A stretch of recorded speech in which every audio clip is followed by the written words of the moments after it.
Hello, this is the Provoked Prawn, here to talk to you about what it's like being a content creator and how Logitech recently blacklisted me and now I can't get anything out of them. And so to set the theme of this video, I'm going to play all my Logitech G footage in the background for your viewing pleasure, while I then tell you about all the different things of interest about being a content creator. I basically have some interesting insights that I want to share that might be curious to learn. So I quit my job about 6 months ago to go full-time with YouTube, and it was the best thing I've ever done, and it's fantastic for a number of reasons. I wasn't happy with my job and the direction it was going, and more importantly, I just wanted to go full-time with this because I really wanted to grow it. I was working and doing two jobs at the same time, essentially, because I was doing the YouTube channel at night and working really hard on that, and then doing a day job 9 to 5:30 during the day. And I was fortunate enough that I put enough effort in to be able to then grow it to a point where I could quit my job and then work on that. Now, the way being a tech YouTuber works, I obviously speaking as just a tech YouTuber because that's what I do. Essentially, what I do is I get sent gear from various different brands, so Logitech as an example, and then I go about reviewing the products or building PCs or whatever else I'm doing. I quite often have to send the products back because you might just get a review sample. So they'll send samples out of a product. You'll test it and do your thing with it, capture footage with it, formulate some content, and then publish it. And then that product then goes back to the brand. They then send it out to another YouTuber or influencer or tech journalist or whatever, and they'll do their thing with it, and then it'll get passed on. Now, sometimes you'll get sent a product and you get to keep it. Whatever the case, I try to do unbiased, objective opinions on those products and create content based around those. And if you've watched any of my videos, you'll know I do all sorts of different things, from reviews to versus videos, comparisons, in-depth build guides, and other things. So lots of different content created there. And then obviously you're generating revenue through affiliate revenue and through ad revenue on YouTube. So when you see an advert, you're supporting the creators, or if you're using YouTube Premium, you're also supporting the creators in that way without seeing ads. So that's a nice bonus there. There are some things that are pretty scary about doing that, though, quitting your job to go full-time, because especially as a small YouTuber, and I know I'm about to hit 100,000 subscribers, so that probably doesn't sound small, but at the time that I quit, I had a lot less than that, and it is still small in comparison to the much bigger YouTubers out there. So doing that was quite intense, because obviously you have to have a good relationship with the brand for them to send you stuff in the first place, which means not necessarily that you have to do biased reviews or positive reviews, but instead at least creating good content and hopefully getting lots of views on it. Because if you're creating videos that only getting 100 views or something, the brand's not going to be happy with that. And so ideally you want a lot of videos with a lot of views on them. And obviously I can't guarantee that'll happen. So you have to create the video and then hope for the best. And that becomes particularly difficult if you're covering a product that a lot of other people have. So there's a lot of sort of intricacies to it. You might notice, for example, that when a product is launched, loads of YouTubers all publish their videos at the same time. That's down to a thing called embargoes, which is where you have a date and time where everybody's told you can't publish anything on this new product until that specific point. That sets a level playing field for everybody, and that means that all YouTubers are on a level playing field. So you've got a good starting ground. So whether you've got 1 million subscribers or 10 million subscribers or just 10,000 subscribers, in theory, you've got a chance for your video to do really well, even if someone else with loads of subscribers is also published at the same time. In theory, that it's still going to be some bias in the YouTube algorithm and generally in viewers to click on the one with more subscribers and more views, and then obviously naturally it's just going to increase anyway. So one downside to that. So over time you have to build up a good relationship with the brands, and if you've seen any of my content, you will have known I've done a lot of things on Logitech products over the years, over the last few years. So I started the channel in like 2016, and I have created a lot of different versus videos and things like that. And I was pretty happy with a lot of the videos. So if we take Logitech as an example, because that's obviously the title of the video, although this logic applies elsewhere, then you'll see that I've created a lot of Logitech videos and Astro videos, because Logitech also owns Astro. and a lot of comparison content, and a lot of it's done well. Now, brands operate in different ways, so it's worth knowing that as well. Some brands have internal marketing teams which are set to then go out and find influencers and tech YouTubers and other people to send products to do the reviews. Other brands tend to opt for external agencies, so they'll use an agency that they pay a specific agency, so PR agency, public relations team that does that job for them. And, you know, there are pros and cons to both for the brand and for the people involved. Logitech had one agency that was great. They then moved to another agency that was also great. And then they moved to another one, and frankly, they're terrible. Now, that's my personal opinion, and I'm going to sound really biased in this area because I'm annoyed about it.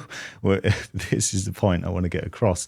Isn't necessarily that, but the thing about being a tech YouTuber is you have to have a good relationship with people. And then sometimes when they switch agency, if a company switches to a different agency, you might lose that relationship because obviously the person you were working with doesn't work for the other agency.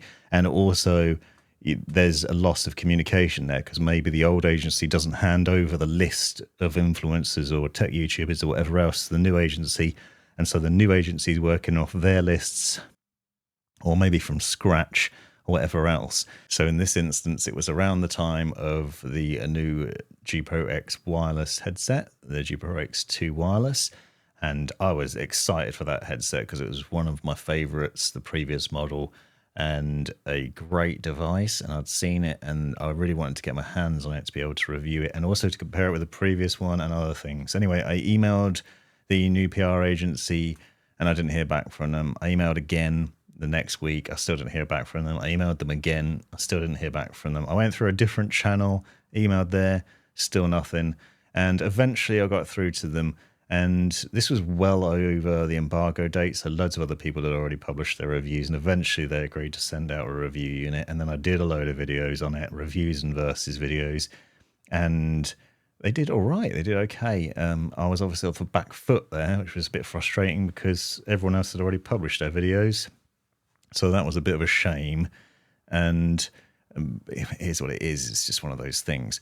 Then later on, they announced the new Superlight mouse, and I was excited for that too. And again, I had to chase and ask for samples, and again, I was fobbed off and just ignored, basically. Repeated emails, just never got back to me, which was a real shame, and so I gave up in the end. And then the Astro A50X launched, same thing, just ignored, and then told there was limited samples. So that's why you've not seen reviews of those things for me. If you were keen on seeing those, or you've ever seen any of my Logitech or Astro stuff and wanted to see what my thoughts on that, that's why that didn't happen. Obviously, I'm seeming like woe is me, please give me pity, whatever else. That's not the case at all, right? I know I've only got 99,000 subscribers. I'm hardly the biggest YouTuber in the world. There's probably others that get more views and whatever else. And yes, I understand as well. The other thing you might not be aware of is that brands have a limited marketing budget. So often the agency's only given a certain amount of money that they can spend. So they don't necessarily get loads of samples of products to be able to send out to people. And so they can only send out so many, which is why, as I said, they'll sometimes ask for them back and then they'll send them out to new people. Similarly, the brand might not just be spending that much money, so they might only allocate, let's say, 50 headsets to be able to send out to people. And once that's gone, then they're not going to get any other samples. This has happened quite a lot with a lot of different brands where I just can't get a sample because there aren't enough. And that's fair enough if that's the case, but it's still frustrating. The other thing is I rely on brands to send me the products in order to be able to create the content. Now, when I was working 2 jobs, when I was doing this as a side hustle, it was fine to be able to buy products and spend some of the money I was making on products to be able to review and do videos on. And then what I would do is then sell them on eBay for like half the price and take a loss and then hope that the video did well. And if I was earning enough money, then I'd quite happily carry on doing that. But I cannot afford to spend £350 on a new Astro headset and review it after everyone else has already reviewed it. And no guarantees that I'm going to make that money back, because you won't necessarily make that money back off a video. And then you're just down and out of money. And obviously that's terrible. Now, this is a shame, because I really wanted to do other things, like a logical comparison with the A50X with the SteelSeries Nova Pro wireless, because the versus video that I did with the original Arctis wireless versus the A50 was a good performer. It's a logical comparison because they're both expensive headsets and they're both great. SteelSeries sent me this headset, and obviously I think it's great, and I have done for a long time. And I don't think it's great because they sent it to me. I think it's great based on the objective experience I've had with it, which I've talked about extensively before. So you can see there's some interesting intricacies to being a tech YouTuber and creating content. It's not that easy. Also, I don't get paid by the brands. There's no sponsored content on my channels. I don't charge brands for the videos I produce. So that is not a revenue stream. That's different for different YouTubers. Some do get paid, some require payment. I don't. So there's little interesting caveats to things there. Some people work slightly differently is what I'm trying to say with that. And it's been an interesting experience. Also, obviously, there's a lot more to it than this in terms of things like what content you're creating and how you're going about creating it. So if you're interested in seeing more of this sort of style of video, behind the scenes look at things, then let me know in the comments down below. Hover over to my Discord and let me know there, because there's some interesting things happening. For example, I have noticed recently that my PC build content does a lot better than anything else. So sort of with a business hat on, you're thinking, well, maybe I should only be doing PC content and not bothering with headset reviews anymore. But I also enjoy doing headset stuff, and I like doing that and having the versus content and creating that and having a variety of content on my channel. And also sometimes I'll just create content that I know isn't even going to make me very much money for simple things. As an example, I recently did a video on how to fix a really specific problem with Instagram Reels, where you're trying to upload a video to Instagram and it just refuses to let you with an error message. I found a fix for that. I made a video on it that's only 2 minutes long.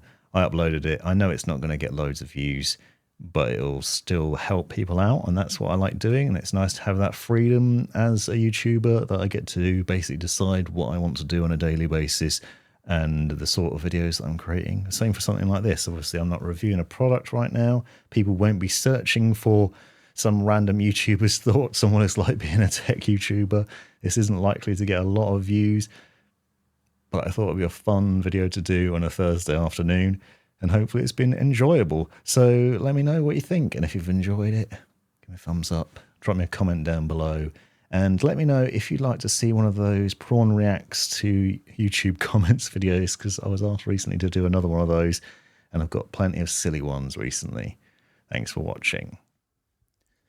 You've made it right to the end of the video, you brilliant legend you. If you've enjoyed it, click that subscribe button, give me a thumbs up, and drop me a comment down below if you've got any questions. If you really enjoyed it, consider joining the channel and see the benefits of doing so. Check out these other videos. You might well find them interesting or useful. And most importantly, have a great life.